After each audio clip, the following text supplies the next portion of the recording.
ఈ భౌతిక ప్రపంచం అనేది ఎంతలా ప్రకృతి నియమాలకు కట్టుబడి ఉంటుందో మనందరికీ తెలుసు. ఒక రకంగా ప్రకృతి నియమాలను భౌతిక ప్రపంచాన్ని వేరు చేసి చూడలేం కూడా.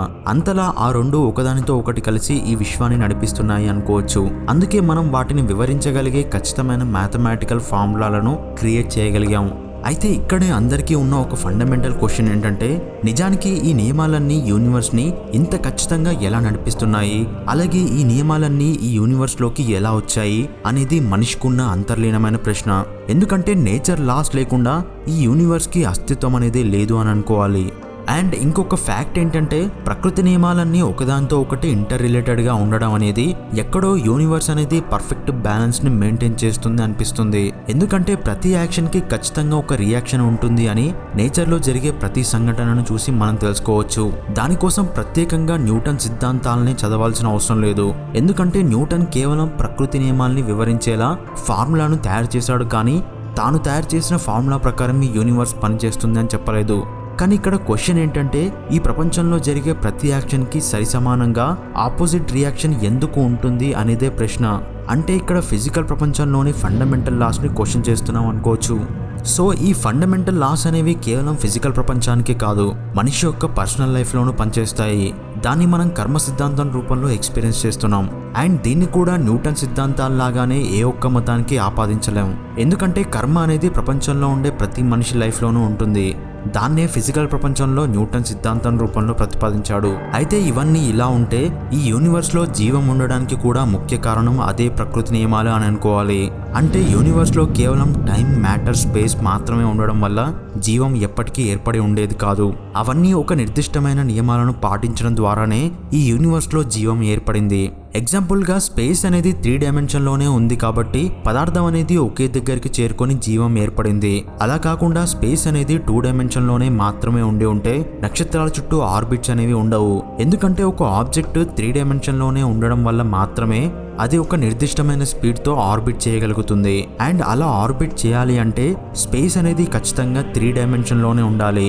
ఒకవేళ స్పేస్ అనేది 2 డైమెన్షన్లోనే ఉంటే ఆర్బిట్స్ అనేవి ఉండేవి కాదు, కాబట్టి జీవం కూడా ఉండేది కాదు.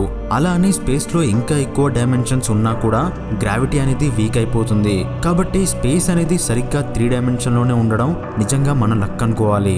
అండ్ అదే కాకుండా standard model of elementary particle టేబుల్లో ఉండే ప్రతి ఎలిమెంటరీ పార్టికల్కి ఒక నిర్దిష్టమైన వాల్యూ ఉంటుంది. అంటే ఈ ఎలిమెంటరీ పార్టికల్స్ అన్నీ కలిసి ఆటమ్ని ఏర్పరుస్తాయి అని మనందరికీ తెలుసు. అయితే ఈ ఎలిమెంటరీ పార్టికల్స్ ఒక్కొక్కటి ఒక్కొక్క ద్రవ్యరాశితో ఉంటాయి. ఎగ్జాంపుల్గా ఇక్కడ ఉన్న క్వార్క్ ని తీసుకుంటే ఈ అప్ క్వార్క్ యొక్క మాస్ అనేది ఖచ్చితంగా ఇదే వాల్యూతో ఉంటుంది. అండ్ క్వాంటమ్ ఫీల్డ్ ప్రకారం కూడా ఈ వాల్యూతో టచ్ చేసినప్పుడే క్వాంటమ్ ఫీల్డ్లో అప్ క్వార్క్ అనేది పుడుతుంది. ఒకవేళ ఈ వాల్యూతో కాకుండా దీనికి ఒక పాయింట్ పెరిగినా ఒక పాయింట్ తగ్గినా అప్ క్వార్క్ అనేది ఉండదు. కాబట్టి క్వార్క్స్ లేకపోతే ప్రోటాన్, న్యూట్రాన్లతో తయారయ్యే ఆటమ్ కూడా ఉండదు. సో ఆటమ్ లేకపోతే యూనివర్స్లో పదార్థం అనేది ఉండేది కాదు. అయితే ఇక్కడే మనల్ని షాక్కి గురి చేసే క్వశ్చన్ ఏంటంటే, ఎందుకు ఎలిమెంటరీ పార్టికల్స్ అనేవి ఒకే ఖచ్చితమైన వాల్యూతో ఏర్పడ్డాయి అండ్ ఆ నెంబర్లో చేంజ్ వస్తే పార్టికల్స్ క్రియేట్ అవ్వకపోవడం అనేది సైంటిఫిక్ కమ్యూనిటీకి ఒక పెద్ద షాక్ని ఇచ్చిందని అనుకోవాలి. దీన్నే ఫైన్ ట్యూనింగ్ ఆర్గ్యుమెంట్ అంటారు. అంటే ఈ యూనివర్స్లో ప్రతి ఒక్కటి జీవం పుట్టడానికి సహకరించేలా ఒక ఖచ్చితమైన వాల్యూని కలిగి ఉన్నాయి. ఒకవేళ ఆ వాల్యూలో కొద్దిగా మార్పు వచ్చినా కూడా ఈ యూనివర్స్ అనేది ఉండేది కాదు, లేదంటే జీవం అనేది పుట్టేది కాదు. అయితే సరిగ్గా ఇక్కడే మతవాదులు దేవుడు అనే పదాన్ని తీసుకొస్తారు. గాడ్ అనేవాడు ఒక ప్లాన్ ప్రకారం ఈ యూనివర్స్ ని క్రియేట్ చేశాడు అని, అందుకే ఈ విశ్వంలో ప్రతి ఒక్కటి ప్రకృతి నియమాలను పాటిస్తుంది అని అంటారు. ఒకవేళ దేవుడు గనక లేకపోతే ఈ యూనివర్స్ అనేది యాక్సిడెంటల్ గా ఫామ్ అయింది అని అనుకోవాలి. కానీ ఇంత అద్భుతంగా యూనివర్స్ మొత్తం ఫిక్స్డ్ వాల్యూతో ఫామ్ అవడం అనేది నిజంగా ఇంపాసిబుల్ అని అనుకోవాలి. కానీ ఇక్కడే సైన్స్ అనేది ఒక కొత్త ఆర్గ్యుమెంట్ తో వచ్చింది. అదే మల్టిపుల్ యూనివర్సెస్ లేదా మల్టీవర్స్. అంటే మనం చూస్తున్న ఈ నక్షత్రాలు, గెలాక్సీలు ఉన్న ఈ యూనివర్స్ అనేది అనంతమైనదని, దీనికి అంతు లేదు అని అనుకుంటాం. కానీ మల్టీవర్స్ థియరీ ప్రకారం మనం చూస్తున్న ఈ యూనివర్స్ అనేది అనంత కోటి విశ్వాలలో మనది ఒక విశ్వం అని, అందులోని ఎన్నో గెలాక్సీలలో ఒక పాలపుంతలో ఉన్నామని చెప్తుంది.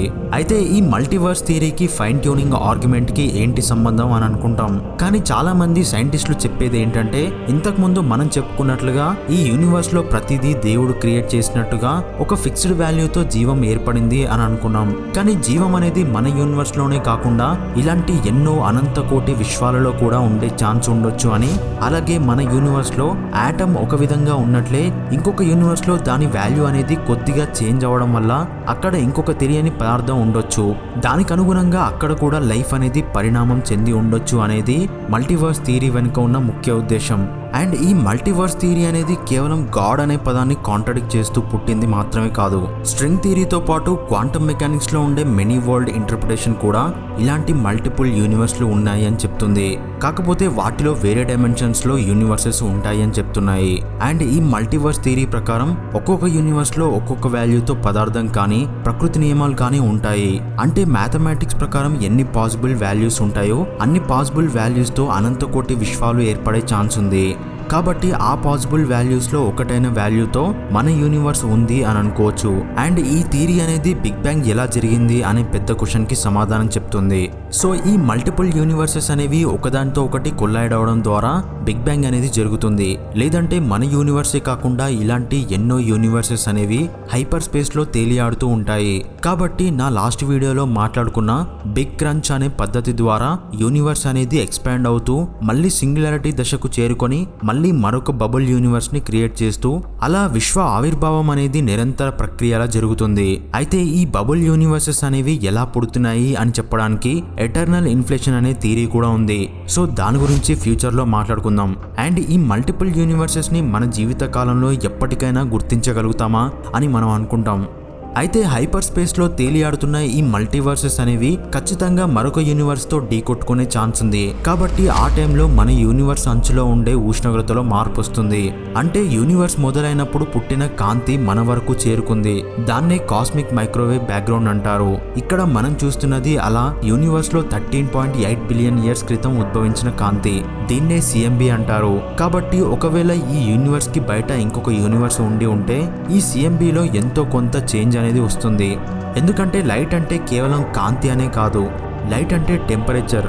సో ఈ టెంపరేచర్ లో మార్పు వస్తే మన యూనివర్స్ కి బయట ఇంకొక యూనివర్స్ ఉంది అని మనం డిటెక్ట్ చేయగలుగుతాం. సో మల్టీవర్స్ థియరీ అనేది మనకున్న అన్ని ఫండమెంటల్ క్వశ్చన్స్ కి ఒక ఆన్సర్ లాంటిదని అనుకోవచ్చు. అంటే మన యూనివర్స్ లో ఎందుకు ప్రకృతి నియమాలు ఎంత ఖచ్చితంగా పనిచేస్తున్నాయి, అలాగే ధర్మం అధర్మం ఎథిక్స్ ఇలాంటి నియమాలు అన్ని మనకు తెలియకుండా అంతర్లీనంగా ఈ ప్రపంచాన్ని నడిపిస్తున్నాయి. కానీ ఇవన్నీ ఎక్కడి నుండి వచ్చాయి, వీటన్నిటిని నడిపిస్తున్నది ఏంటి అనే క్వశ్చన్ కి సంపూర్ణమైన సమాధానంలా కాకుండా ఎంతో కొంత సాటిస్ఫైయింగ్ ఆన్సర్ ని మల్టీవర్స్ థియరీ ఇచ్చిందని అనుకోవచ్చు. కానీ సైన్స్ అనేది ఎప్పటికీ డైరెక్ట్ కన్క్లూజన్ లోకి వెళ్ళాలి అని అనుకోదు. అంటే ప్రపంచంలో ఎందుకు ఇన్ని నియమాలు ఉన్నాయి అనే ప్రశ్నకు డైరెక్ట్ గా దేవుడు అనే పదంతో ముగించాలని చూడదు. ఒకవేళ అలా డైరెక్ట్ కన్క్లూజన్ కి వచ్చి ఉంటే ఇప్పుడున్న టెక్నాలజీ ఎప్పటికీ సాధ్యమై ఉండేది కాదేమో. అలాగే సైన్స్ అనేది మతానికి ఎప్పటికీ వ్యతిరేకం కాదు. నిజానికి మతాన్ని సృష్టించిన మనిషే సైన్స్ ని కూడా సృష్టించాడు. కాబట్టి మతంతో తెలుసుకోలేని విశ్వరహస్యాలను సైన్స్ తో తెలుసుకోవాలని చూస్తున్నాం. సో సైన్స్ ఎప్పుడైనా దేన్నైనా సరే విచారణ మార్గంతోనే తెలుసుకోవాలని చూస్తుంది. అలా అని మతంలో యూనివర్స్ గురించి తెలుసుకోవడానికి విచారణ మార్గాలు లేవు అని చెప్పలేం. ఎందుకంటే చాలా మతాలలో ఇన్వెస్టిగేషనల్ మెథడ్స్ ఉన్నప్పటికీ వాటన్నిటిని పక్కన పెట్టి అన్నిటికీ కారణం దేవుడే అనే కన్క్లూజన్ కి వచ్చేస్తున్నారు చాలా మంది. అలా రావడం వల్లనే మతాలలో ఉన్న ఎన్నో గొప్ప ఇన్వెస్టిగేషనల్ మెథడ్స్ అనేవి అంతరించిపోయాయి. అందుకే మళ్ళీ కొత్తగా సైన్స్ అనే దాన్ని క్రియేట్ చేసుకొని యూనివర్స్ ని శోధిస్తున్నాం. సో ఈ వీడియోలోని నా ఎక్స్ప్లెనేషన్ మీకు నచ్చితే తప్పకుండా లైక్ చేయడం మాత్రం మర్చిపోకండి. అండ్ మీరు కనుక సైన్స్ అండ్ స్పేస్ లవర్స్ అయితే తప్పకుండా నా ఛానల్ని సబ్స్క్రైబ్ చేసి పక్కనే ఉన్న బెల్ ఐకాన్ని క్లిక్ చేయండి. అండ్ యూనివర్స్ గురించి ఇలాంటి ఫండమెంటల్ క్వశ్చన్స్ మీకు కూడా ఉంటే ఖచ్చితంగా కామెంట్ రూపంలో నాకు తెలియజేయండి. ఫ్యూచర్లో వాటిని ఉద్దేశించి కూడా మాట్లాడుకుందాం. So thanks for watching.